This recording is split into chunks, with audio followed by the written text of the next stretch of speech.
Subscribe करें और bell दबाएं ताकि कोई खबर रह न जाए।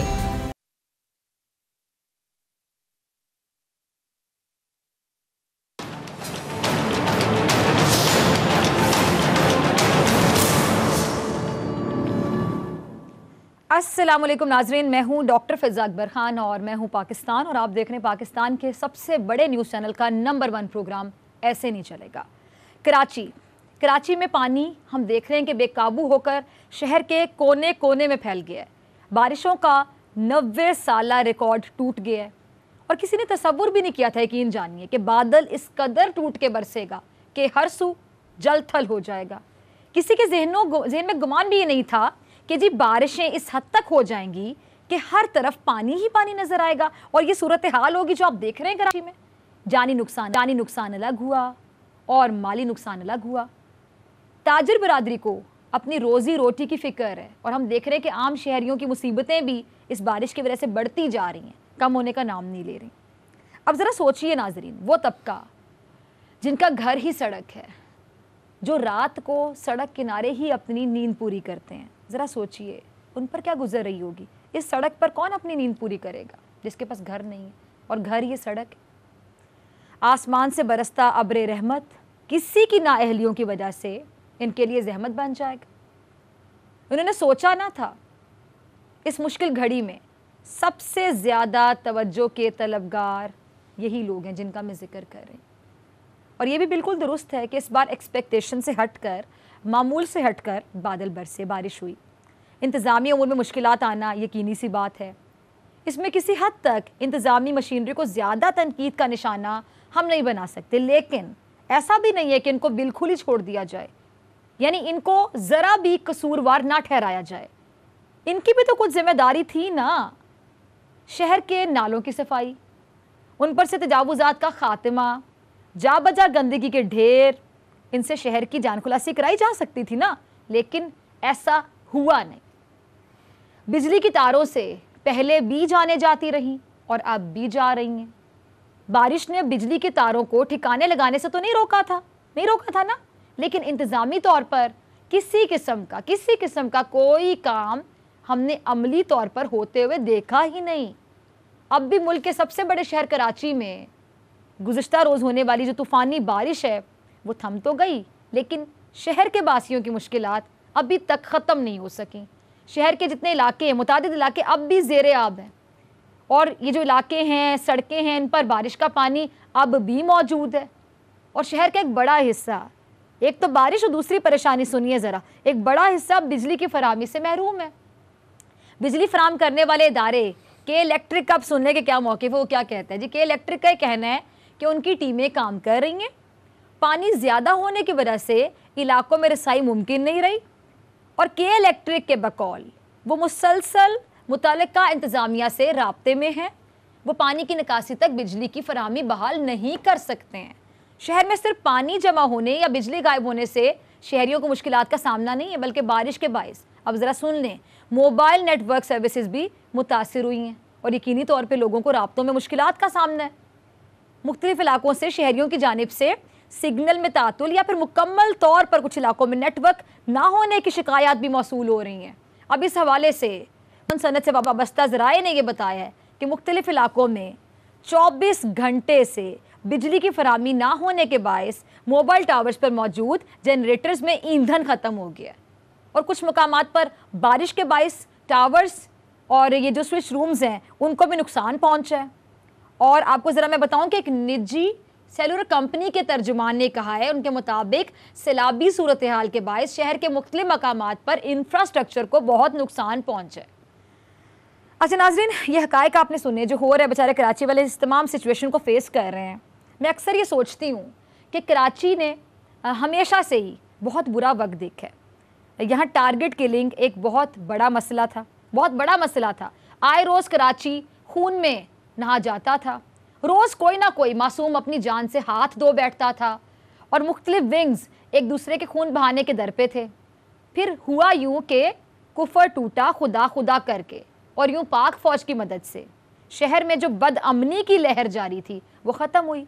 अब कराची में खून नहीं बहता लेकिन पानी बहता है और ये शहर अपने दामन में पानी समेटे चला जा रहा है।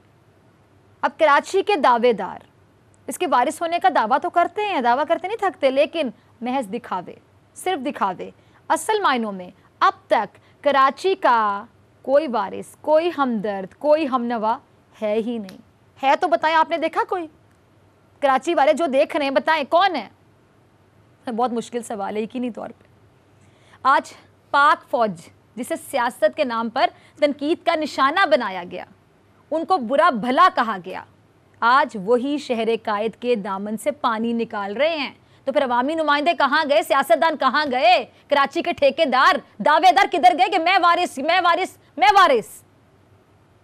जब हर काम में मदद तो फौज ने करनी आके, तो फिर आप लोग वोट किस बात पर लेते हैं? अवामी नुमाइंदे क्यों कहलाते हैं? अवाम को मुश्किल में छोड़ के चुप करके अपने घरों में बैठे होते हैं, और अगर पानी कहीं हो भी तो आपको नजर ही नहीं आता, पानी गायब हो जाता है। और जिनका ये काम है, सबसे बड़ा सवाल, जिनका ये काम था पानी निकालना, इस सिचुएशन का सामना करना, वो गफलत की नींद सो रहे हैं। अफसोस ही किया जा सकता है ना। ये जरा क्लिप देखिए। 4 बजे बारिश हुई थी और अभी तक सूरत हाल ये है। अभी तक देखिए ये पानी जा रहा है, कोई इदारा यहाँ नज़र नहीं आ रहा है, कोई पूछने वाला नहीं है, कोई पानी निकालने वाला नहीं है। पता नहीं क्या हुआ था, क्या नहीं काम किया इन्होंने। ये सूरत हाल है इस वक्त। एम्बुलेंसें फंसी हुई हैं, कारें फंसी हुई हैं, कोई रेस्क्यू का इदारा हमें यहाँ नज़र नहीं आ रहा। कोई PDMA, कोई डिज़ास्टर मैनेजमेंट, कोई डिस्ट्रिक्ट एडमिनिस्ट्रेशन, सब यहाँ एक वो 3 हट्टी के करीब एक बेचारा बलोच नौजवान जो है वो फुटबॉल खेलते हुए वो डूबा हुआ, उसको कोई लेने नहीं पहुँचा है। और हम इस वक्त निकले हुए हैं, ये क्रेन भी हमारे पास है, हम जो मदद कर सकते हैं अपनी मदद आपके तहत हम निकले हुए हैं कि ताकि कहीं जो भी गाड़ी फंसी हो, कुछ हो, तो उसको मदद कर रहे हैं। निकले, इस गाड़ियों में बाहर बैठ के निकलना चाहिए। मैं सिंध हुकूमत से कहता हूँ बाहर निकले और भाई इंसानों की फ़िक्र करें, शहरियों की फ़िक्र करें। गधों की फ़िक्र आपने बहुत कर ली, लाहौर के गधों की, अब आप ज़रा कराची के शहरियों की।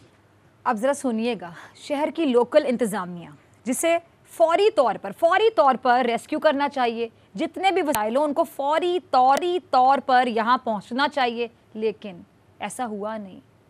क्या इनके पास गाड़ियाँ भी नहीं थी कि वो इन मुतासरा इलाकों में पहुँचकर अपने फ़राइज़ अंजाम देते? या शायद कह सकते हैं कि इनकी गाड़ियों में पेट्रोल ख़त्म हो गया था। हर तरफ पानी से तबाही हो रही है। अपना रोना रोते रहने से मेयर कराची ने अपने आप को मजलूम साबित करने की बेपनाह कोशिश की, फ्लॉप किस्म की कोशिश। वैसे गाड़ी के पेट्रोल का तो मुझे मालूम नहीं है, लेकिन इनकी मेयरशिप का जो पेट्रोल है वो अल्लाह के फजल से आज रात 12 बजे ज़रूर ख़त्म हो रहा है। शुक्र है अब मासूम कराची के अवाम की, एटलीस्ट इनसे तो जान छूट जाएगी। इनको अब स्क्रीन पे देख रहे हैं, इनसे जान छूट जाएगी इस लाचार बेबस मेयर से। कराची पर अज़ाब बनकर मुसल्लत रहे, अमली तौर पर कारकर्दगी कुछ नहीं, 0, 0 अंडा, और अब इनका बोरिया बिस्तर गोल होने वाला है। अच्छा, मोहतरम चीफ जस्टिस ऑफ पाकिस्तान ने भी, आप याद करें, इनसे कहा था कि आप कराची की जान कब छोड़ रहे हैं, तो इतना सा मुंह बनाकर, जितना है उससे भी छोटा मुंह बना लिया, इतना सा मुंह बनाकर इन्होंने कहा कि जी 28 अगस्त को जा रहा हूँ। सो आज वो दिन आ ही गया। चलो कराची के वासियों को इस बुरे वक्त में कुछ तो अच्छा सुनने को मिला कि लाचार बेबस इस किस्म का मेयर जा रहा है, वरना मेयर कराची के पास अगर रह भी जाते, दुखड़े थे जो आपने सुनने थे, दुखड़े थे बेचारा, दुखी इंसान, कहानियाँ, इतनी कहानियाँ, इतने दुख के ख़त्म ही नहीं होते थे। मजलूमियत का राग अलापना ही मेरे ख्याल से इनके हिस्से में रह गया था, और उनका काम ही शायद ये था। 4 साल इन्होंने हमें यही बताया कि इनके हाथ बंधे हुए हैं, इनके हाथ में कुछ नहीं है, ये बहुत बेबस हैं, ये बहुत लाचार शख्स है, ये कुछ नहीं कर सकते। और बहुत कुछ ये करना चाहते थे, लेकिन इन बेचारे को करने नहीं दिया जा रहा। आपने कुछ करने की भाई साहब कोशिश ही नहीं की थी। वसीम अख्तर साहब की होती ना, तो आज यूँ तरले मिन्नतों वाले लहजे में आपको आने की ज़रूरत ही ना पड़ती। आप तो ख्वाब गफलत में सोए हुए थे, अपनी मेयरशिप की तनख्वाहें और मराद के मज़े ले रहे थे बाकायदा। अब चूंकि कुर्सी खुदा हाफिज कह रही है आपको, तो वो क्या कहते हैं कि दिल की अरमा आंसुओं में बहने लगे, क्योंकि अब तमाम आसाइशें आपसे छिनने वाली हैं, और इसके बाद आपको खुद भी पता है कि आवाम आपको फिर से अपने सरों पर एटलीस्ट आपको मुसल्लत नहीं करेंगे। अच्छा, वसीम अख्तर साहब का क्लिप है, वो ज़रा चलाइएगा अब्दुल्ला। 4 साल मैंने जो कोशिश की महकमों को बेहतर करने के लिए, जिसकी मैंने तफसील आपके सामने बयान की, लोगों ने जाहिर है नाकदीन भी उस एनएच से बात करते हैं, criticism for the sake of criticism. मैंने ये बताया कि जो महकमे जो फंक्शन मेरे पास थे, दिए गए थे, उनमें क्या बेहतरी लेके आया वो आपके सामने रखा मैंने। ऐसा नहीं है, काफ़ी लोग तंज करते हैं सिर्फ कि जो महकमे आपके पास थे उसमें तो कुछ बेहतरी ले आते, तो वो आपके सामने रखा है मैंने कि उन महकमों में बहुत महदूद वसाइल में रहते हुए हमने क्या क्या बेहतरी हम लेके। तंज की फिक्र है जी इन साहब को। जनाब चंद घंटे के मेहमान मेयर साहब फरमा रहे हैं, बल्कि लतीफ़ा सुना रहे हैं, क्योंकि ये लतीफ़ा ही है कि इन्होंने 4 साल में इदारे ठीक करने की कोशिश की। जितने लोग टीवी देख रहे हैं बताएं, दिल पे हाथ रख कर बताइए किस किस को लगता है कि ये साहब सच कह रहे हैं। इनके अपने घर वालों को भी पता है कि झूठ बोल रहे हैं, ये है हकीकत। अगर आपने मेहनत की होती ना वसीम अख्तर साहब, तो आपकी ये मेहनत वैसे ही नज़र आ जाती, आपको बताने की ज़रूरत ही ना पेश आती। सफाइयाँ क्यों दे रहे हैं आप? सफाइयों की ज़रूरत तो उसको पेश आती है जो हकीकत से उलट होता है। अगर आप वाकई जो कह रहे हैं ये हकीकत था, ये सच था, आपने वाकई किया था, तो नज़र आ जाता, आपको बताना ही ना पड़ता। आप कहते हैं कि आप पर तंज होता है, आप पर तनकीद होती है, तो भाई साहब क्यों ना हो, आपकी तारीफ़ कौन करेगा? आपने तारीफ़ वाला को काम किया कि आपकी कोई तारीफ़ करता? आप पर तनकीद ही तो होगी। आप अपनी हर बात में महदूद वसाइल का रोना रोने आ जाते थे, लेकिन सच्ची बात यह है कि जितने भी वसाइल आपके पास थे आपने उसके मुताबिक कोई काम किया ही नहीं। अब तनकीद तो होगी ना, शुक्र है तनकीद हो रही है। अवाम आपके घर नहीं आ गई लड़ने आपसे। कोई एक पीने के साफ पानी का फिल्टर प्लांट आपने लगाया नहीं। एक नई सड़क बनाना तो दूर की बात, आपने खस्ता हाल सड़कों की मरम्मत कराने की जहमत तक नहीं की। आपको तो ये बात ही नहीं कहनी चाहिए कि आप पर तनकीद ना की जाए। भाई क्यों तनकीद ना हो इस बंदे पर? 4 साल में कराची ने इनको सिर्फ दुहाइयां ही दी है ना। क्या किया आपने कराची के लिए? क्यों आप पे तनकीद ना हो? आपको कराची दुहाइयां देता रहा इतने साल, लेकिन आप आंख और कान बंद करके बैठे रहे। और फारूक सत्तार साहब के बकौल आप क्या कह रहे थे वो कि आप मगरमच्छ के आंसू बहाकर खुद को इन सब से मुबर्रा नहीं कर सकते, बरीउज़्मा नहीं कर सकते। मेयर कराची किस तरह से अपने कंधों का बोझ इल्ज़ाम तराशी के ज़रिए उतार कर दूसरों पर फेंकते रहे, ज़रा ये भी देख लीजिए। इस शहर के साथ कर क्या रहे हो आप लोग? चाहे वो फेडरल गवर्नमेंट हो, चाहे वो सिंध गवर्नमेंट हो। 4 साल से मैं ये हैमरिंग कर रहा हूं यार, 4 साल से ये बात कर रहा हूं मैं। सियासत भाड़ में गई, लोग मर रहे हैं, सर्वाइवल का मामला है, इंसानी जानों का मामला बन चुका है। करंट से लोग मर रहे हैं, यहां डूब के लोग मर रहे हैं, गंदा पानी पी के लोग मर रहे हैं। सब बैठे हुए देख रहे हैं। हेलीकॉप्टर से विजिट कर लेते हैं, हेलीकॉप्टर का विजिट, चाहे वो फेडरल गवर्नमेंट के लोग हो, चाहे वो सूबे के हो।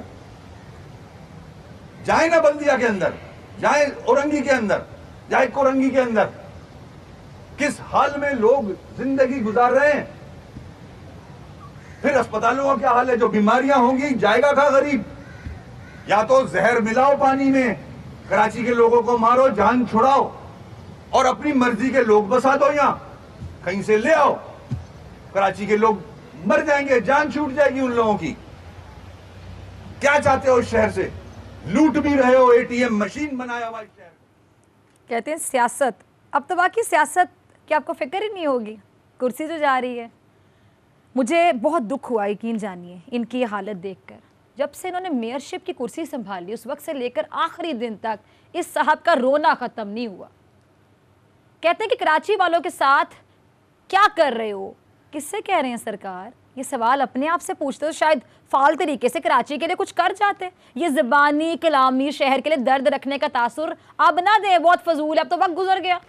अब आम जान चुकी कि आपने महज रोने धोने के और इल्ज़ामात की बॉल दूसरों की कोर्ट में फेंकने के अलावा और किया ही क्या है। आपको वैसे फिल्मों में ट्राई करना चाहिए, दुखी रोल आपको बहुत अच्छा मिल सकता है, दुखी हीरो का रोल, वैसे विलन का भी मिल सकता है। आपके नज़दीक सियासत भाड़ में गई, लोग मर रहे हैं, उनकी फ़िक्र करनी चाहिए। आपको तो ये कहना ही नहीं चाहिए था वसीम अख्तर साहब, क्योंकि सियासत करने में आपने भी PhD कर रखी है।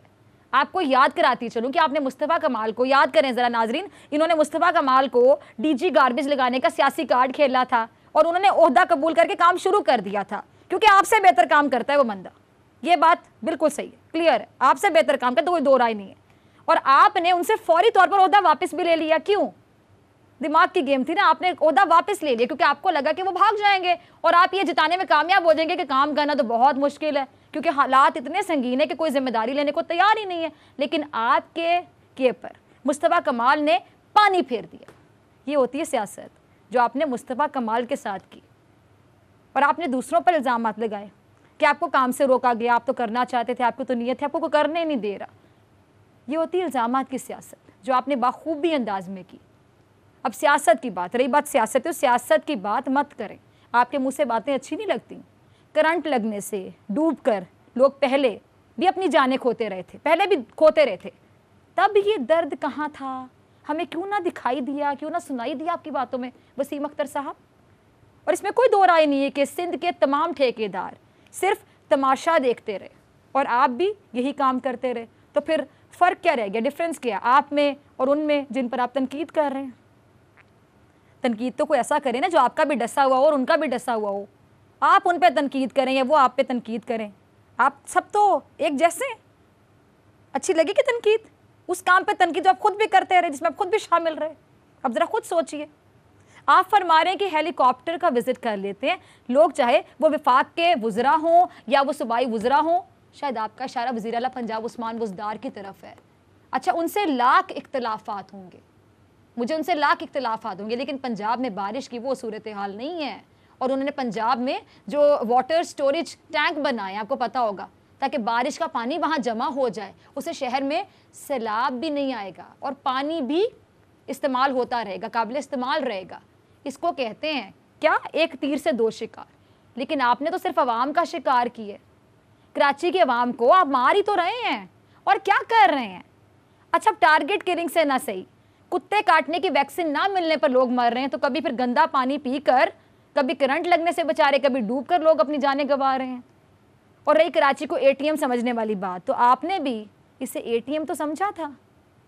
याद करें ज़रा, फारूक सत्तार साहब क्या कहते हैं कि उनकी और आपकी लड़ाई हुई किस बात पर? याद करवाती चलूँ आपको। इस बात पर लड़ाई हुई उनकी और आपकी कि अरबों के जो फंड्स मिले थे कहाँ लगे। जवाब आपके पास होगा ही नहीं और ना उम्मीद करते हैं कि आप इसका कोई जवाब दें।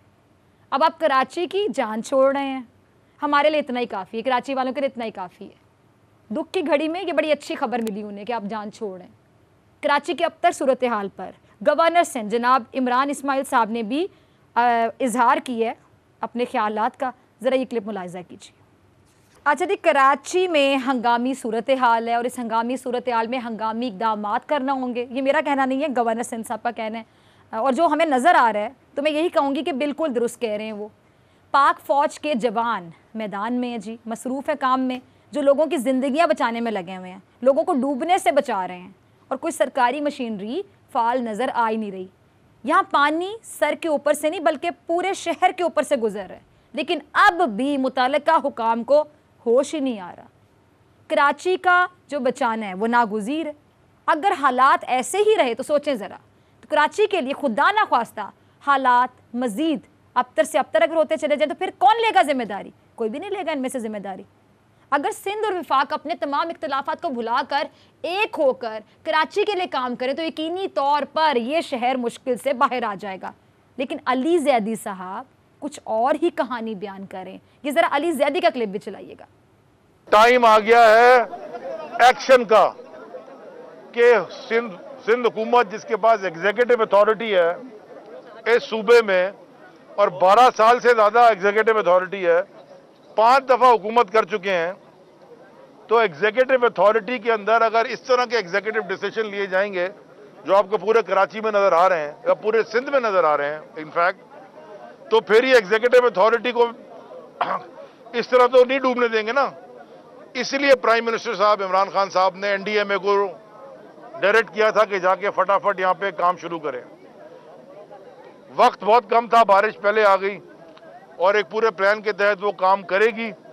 ये जो मुशावरती कमेटी है मैं उस मुशावरती कमेटी का मैं क्लियर बता रहा हूं, मैं उस मुशावरती कमेटी का सिर्फ उस वक्त तक हिस्सा रहूंगा जब ये मुशावरत में फैसले करेंगे। भले एग्जीक्यूटिव अथॉरिटी आपके पास है, वो तो आपके पास 12 साल से कंसेक्यूटिव है, और अगर आप एग्जीक्यूटिव अथॉरिटी को एक्सरसाइज करके मेरे सूबे के लोगों के लिए ठीक काम नहीं कर सकते तो कमेटी हमने खेल। अच्छा, इंतज़ामी मशीनरी ने जिस तरह के फैसले अब तक किए वो असर नहीं दिखा सके।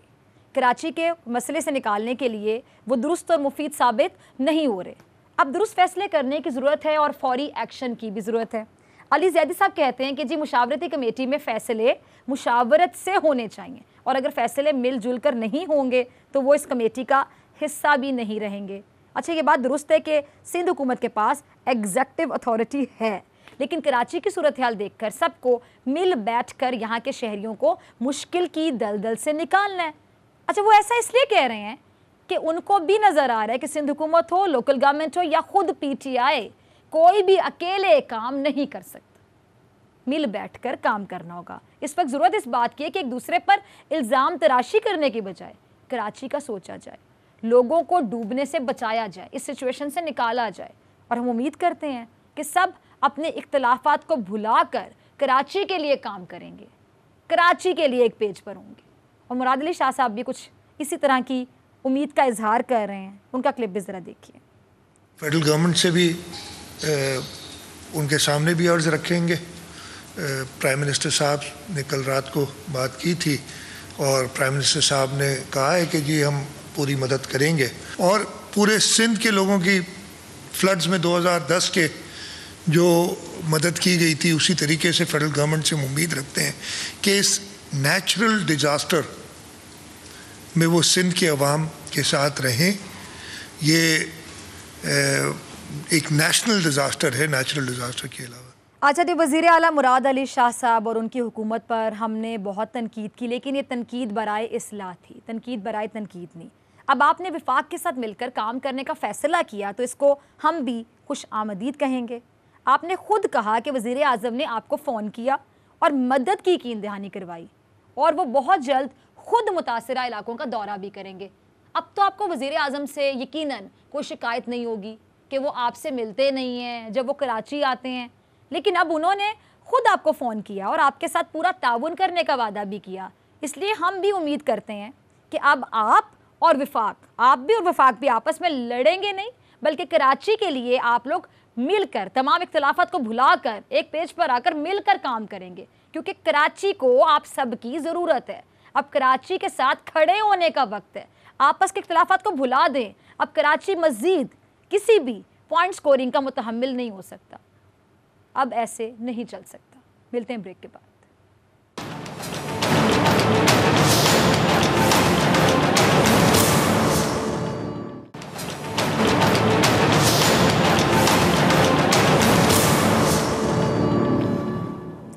वेलकम बैक नाजरीन। इस सेगमेंट में मेरे साथ मौजूद है नुमाइंदा खुसूसी सदीक जान सदीक। Warm welcome Sadiq. पहले हम बात कर लेते हैं वसीम अख्तर साहब के हवाले से, चंद घंटे के मेयर। चले कराची की जान छूट रही है इनसे। वसीम, आपको याद होगा कि चीफ जस्टिस साहब ने वसीम अख्तर साहब को कहा था कि आप कब हमारी जान छोड़ रहे हैं, तो वसीम अख्तर साहब ने इतना सा मुँह बनाकर कहा था कि जी 28 अगस्त को मैं जा रहा हूँ। क्या ये अच्छा होता कि अगर वो रिमार्क्स भी सुन लेते जो चीफ जस्टिस साहब ने उनके बारे में दिए थे, उनकी कारकर्दगी के हवाले से, उनकी परफॉर्मेंस के हवाले से थोड़ी सी शर्म हया का मुजाहरा करते और उसी टाइम पे मुस्ताफ़ी हो जाते? देखिए, उस टाइम मुस्ताफ़ी हो भी जाते तो क्या होना था, उसकी वजह यह है कि दौर तो उनका गुजर गया था, टाइम तो उनका गुजर गया था और साथ ही जो उनकी कारकर्दगी है वो भी सबके सामने है। उनकी जो अहलियत थी, जो सलाहियत थी, जो कारकर्दगी थी वो भी सबके सामने है। लेकिन बहुत अफसोस होता है ये सारी चीज़ें देखकर। हम तो इस प्रोग्राम में मुसलसल कराची के इश्यूज़ पर बात करते रहते हैं, आप बहुत ज़्यादा कराची के मसाइल पर बात करती हैं। अब भी आप देखें कि जो एक मसला चल रहा है कि ये एडमिनिस्ट्रेटर कौन होगा, कौन लगाएगा, वफाकी हुकूमत लगाएगी, सूबाई हुकूमत लगाएगी, किसका इख्तियार है, कौन क्या करेगा। एक ऐसे वक्त में जब कराची पानी में डूबा हुआ है, जब हालात इंतहाई ख़तरनाक हैं, तफीशनाक हैं, लोग बहुत परेशान हैं और दिल दहला देने वाले मनाजिर नज़र आ रहे हैं और बहुत दुख होता है ये सारी चीज़ें देखकर। लेकिन इन तमाम चीज़ों के बावजूद अब एक नया झगड़ा जो है वो शुरू हो गया कि कराची का एडमिनिस्ट्रेटर कौन होगा। बदकिस्मती यह है कि पीपल्स पार्टी जो है, जहाँ पे भी कोई माल पानी वाला मामला हो वहाँ पर तो वो कराची को ऑन कर लेती है कि कराची हमारी जिम्मेदारी है। लेकिन जब कराची वालों को जो है वो पानी देने की बारी हो, ट्रांसपोर्ट देने की बारी हो, अच्छा माहौल देने की बारी हो, अच्छी तालीम देने की बारी हो, अच्छी सेहत की सहूलियात देने की बारी हो, सीवरेज के पानी का मसला हो, खड़े पानी का मसला हो, गंदगी का मसला हो, कचरे का मसला हो, तो वहां पर वो कहते हैं कि जी हमारे इससे कोई लेना देना नहीं है, ये मामला है बल्दियाती इदारों का और वो जी MKM के पास है। मैं ये समझता हूं कि कराची की तबाही और बर्बादी की जिम्मेदार ये दोनों जमातें हैं, चाहे वो पीपल्स पार्टी हो चाहे वो MKM हो। मेयर साहब ये तो कहते रहे कि मेरे पास इख्तियार नहीं है। भैया आपके पास इख्तियार नहीं थे, आप पहले दिन रिजाइन कर देते। हाँ। आप क्यों इतने साल आप बैठे रहे और अब आप कह रहे हैं जी मेरे पास इख्तियारात नहीं थे। आप बगैर इख्तियारात के भी बहुत कुछ कर सकते थे। होगी और कुर्सी चिमट जाती थी इनके साथ। बिल्कुल, ये देखें ना, मसला यह है कि चीफ जस्टिस पाकिस्तान साहब ने भी यही कहा, गुलजार साहब ने, उन्होंने कहा कि आप बगैर पैसों के भी बहुत कुछ कर सकते थे, आप अवेयरनेस कैंपेन चला सकते थे, आप लोगों में निकल के कुछ लोगों को साथ मिला के बहुत कुछ कर सकते थे। आप बहुत से इख्तियारात जो जितने चले आपके पास इख्तियारात थे वो तो नजर आता कि आपने डिलीवर किया है, आप कुछ करते हुए नजर आए हैं। आप हर वक्त यही नजर आए कि जी मेरे पास इख्तियारात नहीं है, मेरे पास इख्तियारात नहीं है। भाई आपके पास इख्तियारात नहीं थे तो आप क्यों चिमटे रहे हैं कुर्सी के साथ, आप क्यों बैठे रहे हैं? लेकिन मैं ये समझता हूँ कि अब जो मामला है, वफाकी हुकूमत, कल प्राइम मिनिस्टर इमरान खान साहब ने जो एक टीवी चैनल को इंटरव्यू दिया, उसमें कराची के हवाले से जब उन्होंने बात की तो उनका लहजा होम्योपैथिक था, बड़ा धीमा लहजा था, उसमें वो जोश नजर नहीं आ रहा था। और जो वक्त का तकाजा है, जो कराची के हालात तकाजा करते हैं प्राइम मिनिस्टर इमरान खान साहब का, वो हमें रिएक्शन नजर नहीं आया। वो प्राइम मिनिस्टर इमरान खान साहब की आवाज में वो दर्द नहीं था जो होना चाहिए था। अब ये आपस की लड़ाइयों से कुछ नहीं होगा। वफाकी हुकूमत को चाहिए कि सख्त इक़दाम करे। सिंध हुकूमत के ऊपर ये सारा मामला नहीं छोड़ा जा सकता और उम्मीद यही करते हैं कि कोई अच्छा एडमिनिस्ट्रेटर आए जो करप्ट ना हो, जिसका काम यह ना हो कि आपने सरकारी ठेके देकर और किकबैक्स जो है वो बड़े साहब यानी आसिफ अली जरदारी साहब के अकाउंट्स में भेजने हैं। ऐसा एडमिनिस्ट्रेटर हो जो कराची वालों के लिए हो, जो कराची की बात करे, कराची के अवाम की बात करे, जो कराची को डिलीवर करे, जो कराची वालों की बेहतरी के लिए काम करे, जिसके आने से कराची वाले को रिलीफ फील करें।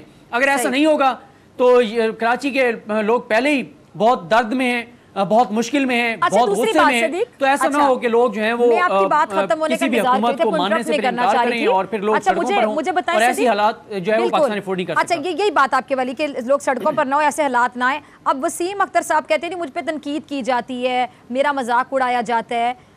आप यकीन करें कि मेरा दिल चाह रहा था कि मैं इनसे कहूँ, ये स्पेशल कहूँ कि वसीम अख्तर साहब शुक्र करें आप पे सिर्फ तनकीद हो रही है, अवाम आपके घर के बाहर आके नहीं खड़े हो गए आपसे लड़ने झगड़ने, या मैं कुछ और नहीं अब कहना चाह रही। देखें, बात यह है कि लोग आप पे क्यों तनकीद कर रहे हैं। भैया आप मेयर थे, आप की जिम्मेदारी थी, आप कुछ तो बताएं ना कि भाई मैंने ये किया है। नाले जो है वो इस वक्त फौज से साफ कराए जा रहे हैं, NDMA से साफ कराए जा रहे हैं। आप ये देखें कि अभी जो लोग पानी में फंसे हुए हैं उनको फौज निकाल रही है, रिलीफ में सबसे ज्यादा फौज काम कर रही है, गाड़ियों को धक्के रेंजर्स लगा रही है। तो मुझे बताएं फिर सूबाई हुकूमत का क्या काम है, इन बल्दियाती इदारों का क्या काम है, ये MKM का क्या काम है, ये सारे क्या बैठे कर रहे हैं? क्या इनका काम सिर्फ माल पानी बनाना है? और मुझे ये बताएं कि कराची में जो गैर कानूनी तामीरात होती नहीं हैं, आपको याद होगा जब चीफ जस्टिस पाकिस्तान जस्टिस गुलजार अहमद साहब ने यह कहा था कि 500 इमारतें गिरानी पड़ती हैं, गिरा दो। कितना तूफान बरपा हुआ था, एक जो है वो कोहराम बरपा कर दिया था पीपल्स पार्टी ने। सैयद गनी साहब ने कहा था कि मैं इस्तीफा दे दूंगा लेकिन ये काम नहीं करूंगा। वो क्यों कहा था चीफ जस्टिस पाकिस्तान ने? देखें, जब आप नालों के ऊपर कंस्ट्रक्शन कर लेंगे, जो पार्क के लिए जगह थी, जो खुली फिजा के लिए जगह थी, और ये जो पार्क होते हैं ये लंग्स का काम करते हैं शहर के लिए, शहरियों के लिए। आपने उन पार्क की जगह के ऊपर चाइना कटिंग करवा के, कब्जे करवा के और बड़े बड़े प्लाजे तामीर करवा दिए हैं। अब आप एक प्लाजा तामीर करवा रहे हैं, उसके साथ ना सीवरेज का सिस्टम है ना कचरे का सिस्टम है। वो कचरा फिर यही होगा कि सीवरेज सिस्टम में जाएगा और वो जो पानी है वो सड़कों पर खड़ा रहेगा। तो आपने कराची के साथ जो इन कराची के साथ पिछले 15-20 सालों में जिसने किया है, ये सारे कराची के मुजरिम हैं, ये कराची वालों के मुजरिम हैं। कोई तो है, कोई तो हो जो इनसे सवाल करे। अच्छा, वसीम अख्तर साहब अब कराची की जान छोड़ें, चले एटलीस्ट ये अब कराची की जान छोड़ रहे हैं, तो क्या हम कह सकते हैं कि कराची के मसाइल अब हल हो जाएंगे? क्योंकि जिम्मेदार तो फिर बहरहाल अकेले ये तो नहीं है ना, बहुत जिम्मेदार है। देखिए, कराची के हालात सिर्फ बातों से हल नहीं होंगे, कोई एक अच्छा एडमिनिस्ट्रेटर लगाने से हल नहीं होंगे, बल्कि अब तमाम पार्टीज को मिलकर बैठना होगा। जो पहले कमेटी की एक बात आई कि जी MKM, पीपल्स पार्टी, PTI, जितने स्टेक होल्डर्स हैं सारे बैठे। मैं तो हैरान हूं कि आप और हम बात कर रहे हैं, हालांकि हम तो कराची में नहीं रहते, लेकिन हम समझते हैं कि कराची से जमा होने वाला टैक्स पूरे पाकिस्तान पे खर्च होता है। अगर हमें इतनी फिक्र है कराची की, तो जो वहाँ के स्टेक होल्डर्स हैं, जिन्होंने वहाँ से वोट लेना है, जो वहाँ से टैक्स लेते हैं, उनको फिक्र क्यों नहीं है? इतने ये बेहिस हो गए हैं, इनको अपनी करप्शन और लूट मार की फिक्र है, और कराची वालों का दर्द ये नहीं देख रहे, उनका कर्ब नहीं देख रहे, उनकी अजियत नहीं देख रहे। ये बड़ा अफसोसनाक है। बिल्कुल, ये सब कुछ देखते हुए भी ना ये अंधे हो गए हैं, ये बहरे हो गए, ना इन्हें कुछ दिखाई दे रहा है, ना इन्हें कुछ सुनाई दे रहा है, क्योंकि हिस्स मर गई है। और दूसरी बात बात नियतों पे खत्म हो जाती है ना। अगर आप कुछ करना चाहते रोने भी तो आ जाते हैं आप, ये दुखड़े सुनाने आ गए, और अब जब आपको कुर्सी जाती हुई नजर है तब दुखड़े सुनाने आप आ गए। पागल किसे समझ रहे हैं? फिर साथ में कहते हैं ड्रामे का लफ्ज बोलते, ड्रामा तो ये थे जो खुद प्रैक्टिकली करके दिखा रहे हैं। जी बिल्कुल, देखिए ना, मैं यही आपको कह रहा हूँ। अच्छा, एक और इशू पे इसके साथ ही हम बात कर लें। आज एक्सप्रेस ट्रिब्यून में ये खबर भी लगी हुई थी कि नून लीग को देखें आप, नून लीग पीपल्स पार्टी पे कोई तनकीद नहीं कर रही। कराची डूब गया है, लोग शदीद अजियत में हैं, अजाब में हैं। हाँ। नून लीग ने पीपल्स पार्टी की हुकूमत पे कोई तनकीद नहीं की। 12 साल से जो हुकूमत है सिंध की, उनके ऊपर कोई तनकीद नहीं की। ये हालत है, इनकी मुनाफकत है। ये कराची वाले देख लें, मैं बताती सिंध हूँ, वाले वजह देख बताती लें। हूँ सदीक, मैं आपकी वजह बताती हूँ। देखिए, एक्चुअली बात ये है कि शायद 12 साल बहुत कम अरसा होता है। तनकीद तो उन पे बनती है जो 2 साल से हुकूमत करे। 2 साल में आपको पता है कितने महीने होते हैं? तो पीटीआई पे तो तनकीद बनती है ना। 12 साल तो कम अरसा होता है। जी सही कह रही हैं, 12 साल से तो मुसलसल हैं, इससे पहले भी बारी हमें तो ये समझ आएगी ना, कोई तनकीद नहीं कर रही। और यहाँ तक कि आपके जो हद है ना, राय में भी मिलावट, यानी राय में भी मिलावट है कि आप अपनी सोच का इजहार नहीं कर पा रहे, और आप जस्टिस नहीं कर पा रहे अपनी राय के साथ भी कि तनकीद कहाँ बनती है और कहाँ पर आप हद से ज्यादा कर जाते जहाँ नहीं बनती। और यहाँ तक कि जो डॉक्टर फिजा अकबर राय में भी ये लोग खालिस नहीं है। सियासतदान है मौलाना फजल रहमान साहब, वो भी तनकीद नहीं कर रहे, वो भी कराची की बात नहीं कर रहे, वो भी सिंध की बात नहीं कर रहे। क्यों करेंगे वो बात? उन्होंने भी कल इजलास किया। हाँ, अच्छा जी, आप कंप्लीट करें सदीक। मौलाना साहब जी, मैं कह रहा हूँ कल उन्होंने इजलास किया 9 जमातों का, एक पूरा सूबा जो वहां पे हालत है, उस सूबे की कोई बात नहीं है, सिंध हुकूमत की कोई बात नहीं है, कराची की कोई बात नहीं है। कल भी तनकीद वफाकी हुकूमत, तहरीक इंसाफ, उन्हीं के ऊपर तनकीद। तो ये एक अजीब मुनाफकाना सियासत है हमारी सियासी जमातों की कि यहाँ पे कोई एक जो है वो नाली भी बंद हो जाए, गटर भी बंद हो जाए, तो सारी जमातें चढ़ दौड़ती हैं तहरीक इंसाफ के ऊपर, और वहां पे पूरा कराची डूबा हुआ है। मैंने बताया ना सदीक की शायद वजह यही है कि 2 साल बहुत लंबा अरसा होता है जो कि पीटीआई को मिला, उन्होंने वक्त जाया किया, लेकिन 12-13 साल तो इतना सा अरसा होता है, इस पे क्या तनकीद करें बेचारे। ये खैर आगे चलते हैं। अब वसीम अख्तर साहब जो फंड्स का रोना रोते हैं, उस पर भी आपने सुना होगा कि फारूक सत्तार साहब की क्या राय है। वो कहते हैं कि जो उनको बेशुमार फंड्स मिले लेकिन कराची पर नहीं लगे। अब वो जो फंड्स थे जो कराची पे नहीं लग सके, जो बेशुमार मिले थे, कहाँ चले गए? जमीन निगल गई, आसमान खा गया। अब इसका भी जवाब नहीं वसीम अख्तर साहब के पास। मेरा ये ख्याल है कि एक जेआईटी बननी चाहिए, जो जेआईटी पिछले 12 बरसों में जो एनएफसी अवार्ड के तहत जो सिंध को पैसा दिया गया, उस पैसे की तहकीकात होनी चाहिए। 1000 अरब दिया गया है, और अभी ये आपके सामने जो जेआईटी रिपोर्ट आई है, ये तो अभी कुछ भी नहीं है। और ये तो जब जेआईटी बनाई गई थी और जेआईटी ने रिपोर्ट दी थी जाली बैंक अकाउंट्स केस की, उसमें उन्होंने लिखा हुआ है, उन्होंने कहा ये तो टिप ऑफ द आइसबर्ग है, ये तो भी कुछ भी नहीं है, ये तो मामूली सी एक चीज है, ये तो देख में से एक दाना है जो आपको चखाया जा रहा है और आपको दिखाया जा रहा है। तो मेरा ख्याल है जेआईटी बननी चाहिए और देखना चाहिए कि 12 साल में कराची से टैक्स कितना इकट्ठा हुआ, एनएफसी अवार्ड के तहत वफाक ने कितना पैसा दिया, और वो सिंध में कहाँ पे लगाए, कराची में कहाँ पे लगाए, ताकि पता चल जाए कि वो पैसा कहाँ पर गया है। उसमें एमकेएम के खिलाफ भी तहकीकात होनी चाहिए, पीपल्स पार्टी के खिलाफ भी तहकीकात होनी चाहिए, ब्यूरोक्रेसी का भी एहतसाब होना चाहिए। जितने स्टेक होल्डर्स थे, जितने लोग थे, जितने कंसर्न पर्सन थे, उन तमाम के एहतसाब होना चाहिए। अच्छा, और एक आखिरी सवाल, ये भी फिर मुझे ब्रेक पे जाना है। ब्रेक से आने के बाद हम फिर सदारती निज़ाम की जो बाज़गश्त हो रही है उस हवाले नाज़रीन को आगाह करेंगे आपकी जो बड़ी खबर है।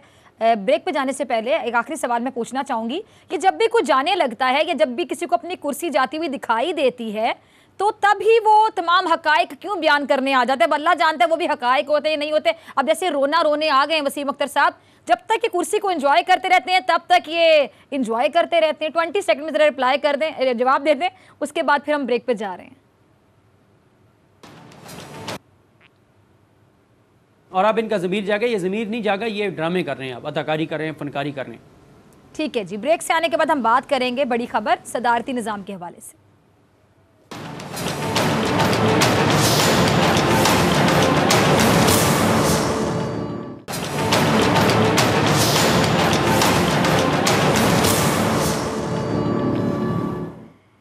वेलकम बैक नाजरीन। ब्रेक से पहले वसीम अख्तर साहब की हम बात कर रहे थे चंद घंटे की मेयरशिप जो बाकी रह गई, और कराची वालों के लिए इस मुश्किल घड़ी में एक अच्छी खबर ही कह सकते हैं कि एट लीस्ट मेयर कराची जो वसीम अख्तर साहब है उनसे उनकी जान छूट रही है। लाचार बेबस किस्म के मेयर, मेरा नहीं ख्याल कितने बड़े शहर के लोगों को चाहिए।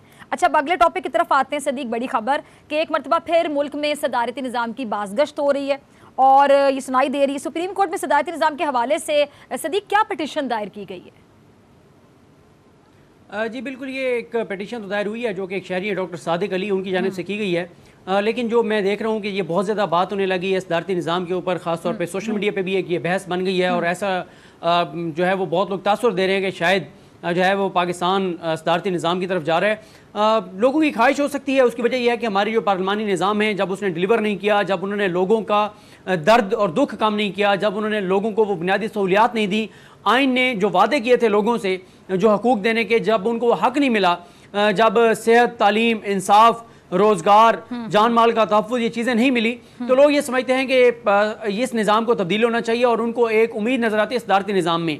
अब ये जो एक पिटीशन एक शहरी की जानिब से दायर की गई है, इसमें दरख्वास्त तो सुप्रीम कोर्ट से यही की गई है कि हुकूमत को ये हुक्म दिया जाए कि वो रेफरेंडम कराएं और देखें कि लोग पार्लिमानी निज़ाम चाहते हैं या सदारती निज़ाम चाहते हैं। लेकिन मैं आपको ये बता दूं कि ये कानूनी तौर पे ज़ाहिर है अभी अदालत इसको टेकअप करेगी और सुनेगी, तो उनके रिमार्क्स और उनका फैसला सामने आएगा।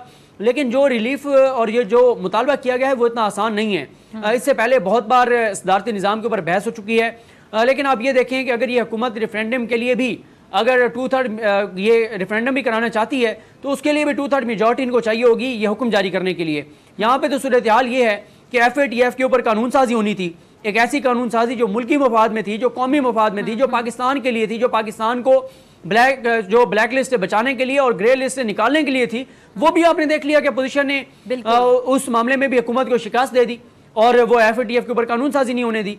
तो जो अपोजिशन तो देखा जाए जो बात करें, बड़ी अहम बात करें, अगर देखा जाए तो ऑपोजिशन और हुकूमत नो डाउट इन इट के आमने सामने होते हैं। एक हुकूमत में होता है तो दूसरा उसके मुखालिफ खड़ा होता है, उसका काम होता है कि उनकी गलत बातों पे तनकीद करना या कहते हैं कि कोई बात जाने ना देना। लेकिन ये तो फिर ऑपोजिशन और हुकूमत के आपस की कोई दुश्मनी ग्रज नहीं है, ये तो मुल्क के साथ दुश्मनी की गई ना।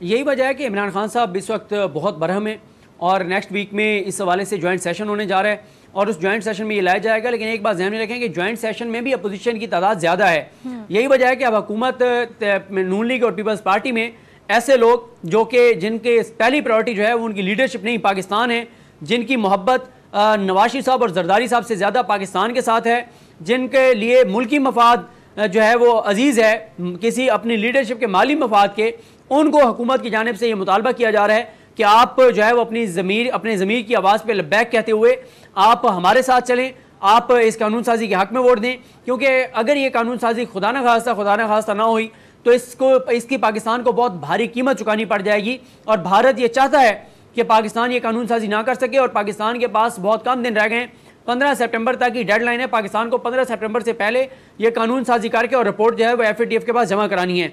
तो ये जो हम बात कर रहे थे कि जो अपोजिशन FATF के ऊपर कानून साजी के लिए हुकूमत को वोट नहीं दे पा रही, नहीं देती और ब्लैकमेल करती है, वो हुकूमत जो एक बिल नहीं पास करा सकती।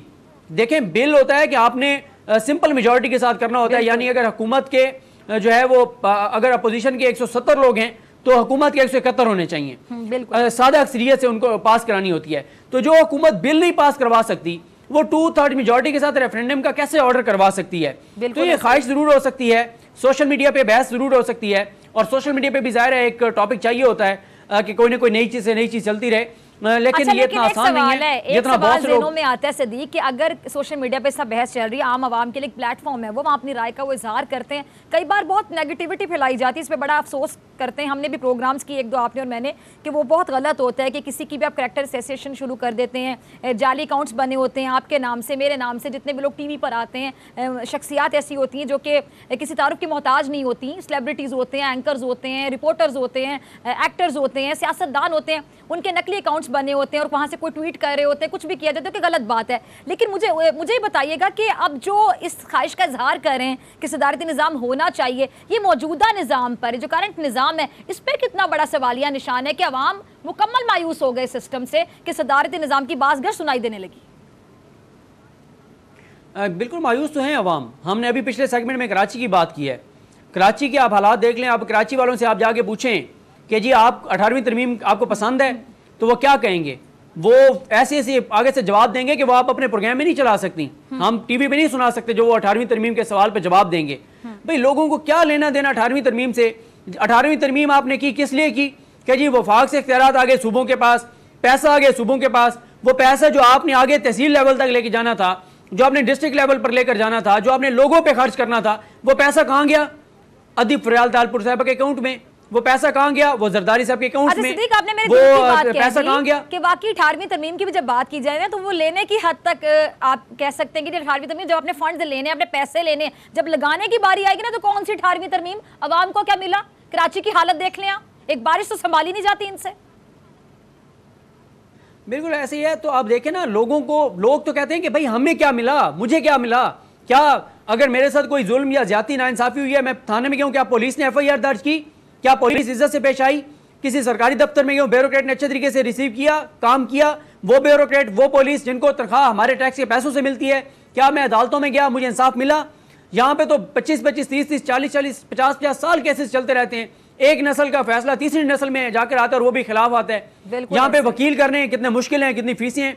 तो बात यह है कि ये जो सदारती निज़ाम का लोग मुतालबा करते हैं, ये मौजूदा निज़ाम पर अदम एतमाद है, एक मायूसी है, फ्रस्ट्रेशन है, गुस्सा है, और लोग चाहते हैं कि निज़ाम तब्दील हो। लेकिन जो आपकी बात मैं इत्तफाक करता हूँ, आपने कहा कि सोशल मीडिया जो है वो आम लोगों का प्लेटफॉर्म है और उससे पब्लिक पल्स का पता चलता है। लेकिन डॉक्टर साहब, जो हमारे इदारे हैं वो ज़ाहिर है आइन और कानून के मुताबिक उन्होंने फैसला करना होता है, वो उसके मुताबिक देखेंगे। और बदकिस्मती तो हमारी ये भी है कि आइन और कानून हमेशा, जहाँ पे ताकतवर का दिफा करना हो वहाँ पे आइन और कानून इस्तेमाल होता है, जहाँ पे गरीब की बात हो वहाँ पे आइन और कानून की शिकें जो हैं वो हमें मुअत्तल नज़र आती हैं, उनके ऊपर अमल दरामद नज़र नहीं आता। वरना मुझे बताएं कि वैसे तो कहा जाता है कि जी वो फलां डिक्टेटर आया, उसने आइन मुअत्तल कर दिया। चले, उसने तो आइन मुअत्तल कर दिया था डिक्टेटर ने। आप जो अवाम को पहले 40 आर्टिकल्स में जो अवाम को चीज़ें मिलनी चाहिए, अगर आप नहीं दे रहे तो क्या आप आइन को मुअत्तल नहीं कर रहे? क्या आप आइन की खिलाफ वर्जी नहीं कर रहे? क्या जिन हुकूमतों के पास पैसा होता है अवाम पे खर्च करने का, और वो खर्च करती हैं, वो करती हैं अपनी करप्शन और लूट मार पे, वो मनी लॉन्ड्रिंग करती हैं, क्या उन पे के ऊपर आर्टिकल 6 नहीं लगना चाहिए? ये कानून साजी होनी चाहिए कि जो अवाम के टैक्स का पैसा लूटेगा, करप्शन करेगा, मनी लॉन्ड्रिंग करेगा, वो भी गद्दार होगा, उसके ऊपर भी आर्टिकल 6 लगेगा। ठीक है, हम डिक्टेटरशिप की या जमहूरियत की, डेमोक्रेसी की हम डिटेल में नहीं जाएंगे, लेकिन कुछ डिक्टेटर भी ऐसे रहे हैं जिन्होंने मुल्क के लिए काम किया। मैं जनरल अयूब खान साहब का जरा याद करवाना चाहूंगी कि उन्होंने बहुत काम किया है। जो अच्छा काम करेगा उसको तो याद रखा जाएगा। 7 बड़े डैम बनाए हैं जी, वारसक डैम बनाया, मंगला डैम बनाया, सिमली डैम बनाया, रावल डैम बनाया, हब डैम बनाया, खानपुर डैम बनाया, तरबेला डैम बनाया। अयूब खान साहब ने 7 बड़े डैम दिए इस मुल्क को, तो फिर हम उनकी बुराई कैसे करें? अब देखिए, जो भी डिलीवर करेगा, जो भी कौम को कुछ देगा, उसको याद तो रखा जाएगा। अब देखें ना, तारीख में क्या पनामा की JITs के 10 वॉल्यूम्स को याद नहीं रखा जाएगा? बिल्कुल रखा जाएगा। जरदारी साहब के फेक अकाउंट्स के 25 वॉल्यूम्स याद नहीं रखे जाएंगे? बड़ी तरक्की हुई थी उनके दौर में, मैं जरा इनको याद करवाती चलूं। मैं दोबारा कह रही हूं कि मैं डिक्टेटरशिप का मुआवजा करने नहीं बैठी यहाँ पे डेमोक्रेसी के साथ, लेकिन माजरत के साथ जो मुल्क के लिए कुछ अच्छा करके चला गया, हम उसकी तारीफ करेंगे। वो कोई भी हो सकता है। बिल्कुल। और देखें, अब पाकिस्तान में आप देखें जितनी बारिश आई है कराची में, पूरे पाकिस्तान में, अगर छोटे छोटे डैम होते, हम ये पानी महफूज करके और इसको बहुत इसको अच्छे तरीके से इस्तेमाल कर सकते थे। ये रहमत साबित होता। बदकिस्मती यह है कि कई मुल्कों में, कई शहरों में लोग दुआ मांगते हैं कि या अल्लाह बारिश आए, और कराची वाले दुआ मांग रहे हैं कि या अल्लाह बारिश ना आए, क्योंकि ये रहमत ज़हमत बन गई है। और किसकी वजह से बनी है? हमारी करप्ट लीडरशिप की वजह से बनी है, जिन्होंने पैसा बनाया है, जिन्होंने माल बनाया है। भाई आप देखिए, आपको नहीं पता था कि हर साल सदीक, आम अल्फाज में मैं बात करूंगी कि अगर आप अच्छे तरीके से अपने दिमाग को इस्तेमाल करते हुए चलते हैं तो आप बुरी से बुरी चीज को अच्छा बना सकते हैं। यहाँ पे रहमत को उन्होंने जहमत बना दी जी। बिल्कुल। देखें, अपनी गलत नाअहलियों की वजह से, गलत पॉलिसियों की वजह से, अपनी नालायकियों की वजह से। बिल्कुल।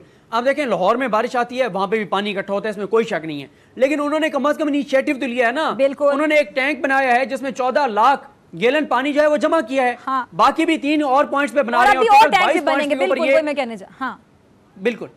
बिल्कुल वो बनाएंगे। तो आप सिंध हुकूमत हमें बताए तो सही ना कि भाई पिछले साल इतना पानी इकट्ठा हुआ था, इस साल क्या बताएगी? क्योंकि हमने ये मेंटालिटी का यहाँ से अंदाजा लगा लें कि वो क्या आपको बताएगी यहाँ पे, कि आप लाहौर की उनको एग्जांपल दे रहे हैं, टैंक के हवाले से एग्जांपल दे रहे हैं कि एक बन गया, दूसरे भी 2-3 और बनने वाले हैं। वो तो यहाँ के गधों की फिक्र उनको खाए चले जा रही, लाहौर के गधों की। जी बिल्कुल। और इन्होंने सिर्फ एक ही टैंक बनाया हुआ है, और वो टैंक वो है जिसमें आवाम के टैक्स का पैसा लूट कर और डाला जाता है, टैंक को भरने के ऊपर ये लगे हुए हैं, इनको किसी और टैंक की फिक्र नहीं है कि कोई ऐसा टैंक बनाया जाए जिसमें पानी इकट्ठा हो। लेकिन बात यह है कि चाहे निज़ाम पार्लिमानी हो और अगर सदारती भी आ जाए और ऊपर जो सदर साहब हों वो अपनी टीम अच्छी सेलेक्ट ना करें तो फिर हालात इससे भी बदतर होंगे। सिस्टम पार्लिमानी हो या सदारती। हेडलाइन का टाइम हो गया। ठीक है जी, बहुत शुक्रिया डॉक्टर फिज़ा अकबर खान को दीजिए इजाजत। आपसे मुलाकात होगी इंशाल्लाह पीर के रोज, सेम टाइम सेम चैनल। अगर जिंदगी ने वफा की, दुआओं में याद रखेगा, अपना अपने प्यारों का बहुत ख्याल रखिएगा। अल्लाह ने के बाद